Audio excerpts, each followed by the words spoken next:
కొన్ని డివైజెస్ అనేవి ఉంటాయి, వాటికి మెటల్ ఫ్రేమింగ్ అనేది ఉంటుంది.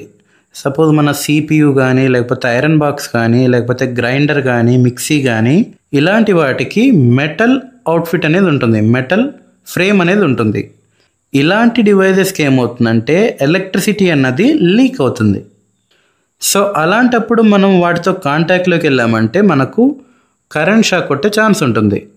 సో దీని నుండి మనల్ని మనం కాపాడుకోవడానికి మనకు యాక్చువల్గా ఇంకో వైరింగ్ అనేది అవసరం అవుతుంది. అదేలాగంటే ఈ రకంగా మనం స్టార్టింగ్లో తీసుకున్న గ్రీన్ వైర్ ఏదైతే ఉందో దాన్ని ఫస్ట్ మనం దానికి ఒక సాఫ్ట్ మెటల్ కండక్టర్ని అటాచ్ చేసి భూమిలో పూడ్చి దాని ద్వారా మనం ఈ గ్రీన్ వైర్ని ఈ రకంగా అలాంగ్ ద సర్క్యూట్ తీసుకున్నామంటే ఆ గ్రీన్ వైర్ నుంచి మనం ఎక్స్ట్రా వైర్స్ని ఈ రకంగా మన all devices which are require for this leakage of కరెంట్కి యాడ్ చేయడం జరుగుతుంది. ఈ రకంగా ఇప్పుడేమవుతుంది, ఈ డివైజెస్లో ఒకవేళ కరెంట్ అనేది లీక్ అయితే ఆ లీకేజ్ కరెంట్ ఏదైతే ఉందో అది ఈ along with the wire travel అవుతూ మనకు భూమిలోకి వెళ్ళిపోతుంది. సో మనం ఆల్మోస్ట్ ఎలక్ట్రిక్ షాక్ నుంచి సేఫ్గా ఉండొచ్చు.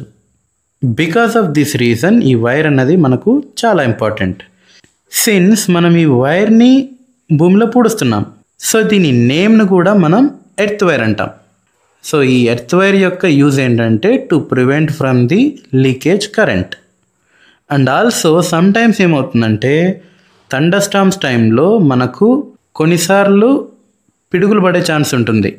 సో అలాంటప్పుడు ఏమవుతుంది, హై వోల్టేజ్ ఒకవేళ మన ఇంటి వైపుకి అట్రాక్ట్ అయితే అది ఈ ఎర్త్ వైర్ గుండా ట్రావెల్ అయ్యి భూమిలోకి ట్రాన్స్ఫర్ అవుతుంది.